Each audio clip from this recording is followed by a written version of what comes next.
This podcast is going to go into conservation biology, and it is the field of studying and looking at the impact that basically that humans and industrialization has had on the biodiversity of the earth and how we can manage those things to help protect that biodiversity. Um, so we're going to look at this and some of the impacts and that we have had and how we can manage that. So we can start. Your book mentions this example right here. The Bengal tiger is certainly a beautiful animal, and this tiger um, has the population has become endangered, and it's primarily been due to hunting, and so ecologists have looked at ways to protect it and set up areas to protect the lands where it's found. So that's part of conservation. So conservation is kind of a goal-oriented science. It looks to see ways to protect and manage. It kind of hits all the levels that we've been talking about, from a single individual to a community of these, a population of these, to the ecosystem it lives in. So it takes on all those things that we've been looking at. So uh, that's an example. There is the Bengal tiger of endangered species. There's different levels when the animal's population goes down, and so we could look at endangerment, threatened. So these are things to keep in.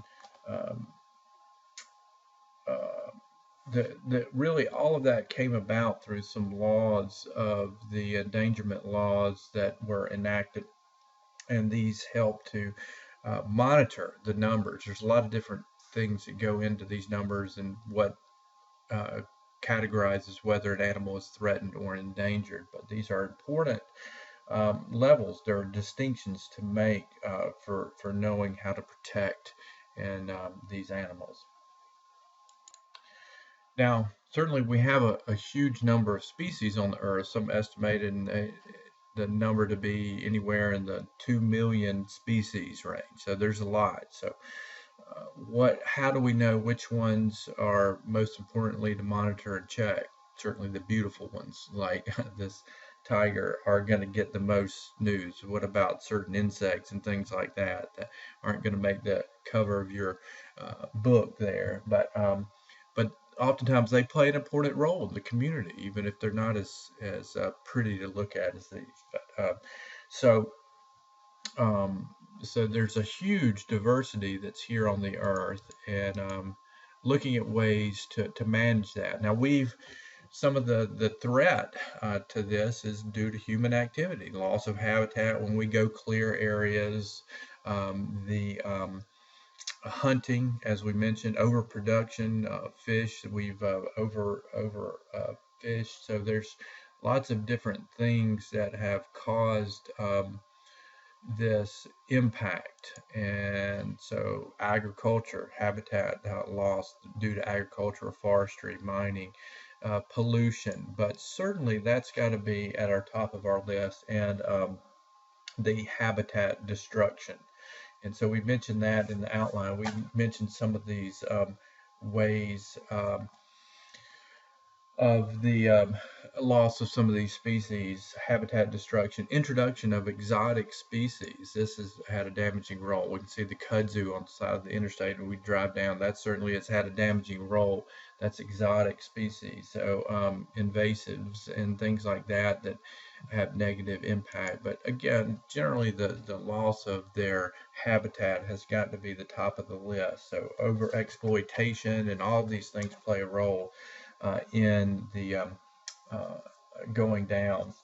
And certainly pollution. We go through a lot of different types of pollution that occurs that has had a damaging role on different species. Some of these pollutants are they don't break down very readily, and so some of these are pesticides that farmers use, and so they don't break down, and so they stay in the ecosystem, and they can actually magnify and multiply as they move their way up the food chain. This is called biological magnification is what that process is called. So if these little aquatic insects and zooplankton pick up some pesticides down in the bottom of the food chain, as it works its way up, it can actually increase in the tissue. So when it gets to the higher parts of the food chain, it's in there in high quantities. And so we see that has occurred and has a damaging effect. Other things would be like water pollution and air pollution. All of these things contribute to the loss of species that occur in nature. Greenhouse, we've talked about this, the greenhouse effect and global warming, different theories about this, but the release of carbon dioxide when we burn fossil fuels is theorized to retain heat on the earth, which could have a damaging effect to populations that exist here. We looked at the red cockaded woodpecker in our last podcast. That's another endangered species lost to habitat. So the habitat loss is one of its main things. And so the endangered and threatened species levels that we just mentioned, endangered is the highest level. It's the ones that are getting close to being gone, becoming extinct. Threatened is not so severe, and and animals can move back and forth with these different levels. Now we do mention that um, this loss of species can happen for a number of different reasons we mentioned there, and then we look at the motive. We mentioned, why is this important? Why should we care about the animals in danger or threat? Why should we even worry about that? We have other things to worry about. So we mentioned kind of three motives of why protecting biodiversity and studying these things and looking at that. What's the practical application? And there's three kind of motives for us as humans to kind of look at this and be concerned about it. One is for kind of a practical use. We get a lot of things from plants and animals that benefit us, so it's a practical thing. Most of our pharmaceutical industry that we get our drugs and medicines from come from plants or animals, mainly plant derivatives, and so we get a lot of medicines. We get food, fiber from plants and animals. Um, so kind of a practical thing. This is a plant where derivatives from this plant are treat Hodgkin's disease, and um, and there's a lot of plants that studies are going on. So if we just let stuff go extinct, we may be letting a cure to cancer go extinct. So so that's kind of a practical application of why it's important. Another reason is just for aesthetic reasons. We can allow these things to survive, like the Bengal tiger. We could let it go extinct, or other animals, the red cockaded woodpecker. We could not do these management practices to try to protect it, and we could just let them go extinct. But it would not be as aesthetically pleasing world to live in if we just let everything go extinct. Another motive is that keystone species thing we talked about in our last podcast, that yeah, we might let it go extinct, but it may have an effect on other species. So we might be letting other species go extinct as well. And then a third motive is for ethical or religious reasons. We want to protect species and the biodiversity that's on Earth. Yeah, we probably could let a lot of these things go extinct, and we wouldn't die or be directly affected by it. Sorry about that. We wouldn't be directly affected by it, um, but we have a moral obligation. So many environmentalists say we have a moral obligation to protect the biodiversity that we live in.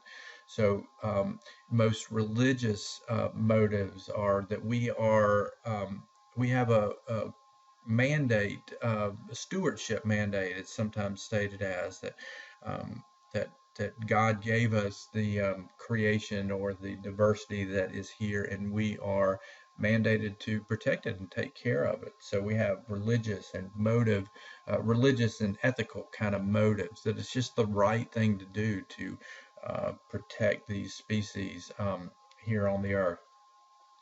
So those are some of the motives for why it's important, why conservation biology is an important field. Um, Next, we look at areas on the globe that are very diverse. And so these take on significance because we have a lot of species found here. So we really need to concentrate on these areas for protection and that type thing. And so these are called biodiversity hotspots. A lot of these are found near, you could guess, the tropical rainforests and coral reefs and things like that, where there is a large concentration of endemic species. And so these take, again, are provide an opportunity to protect a lot in a limited area. Okay, let's see. Now, the last thing we mentioned here is that the human population. We described this in the last podcast, but the human population is growing, and so we have a bigger effect on the biodiversity that's here. And so most environmentalists say we can continue to grow the human population, but we have to be diligent in looking at management practices and things to protect the biodiversity that exists here on Earth. All right, and so that's where we end our podcast, and that ends our unit for ecology right there.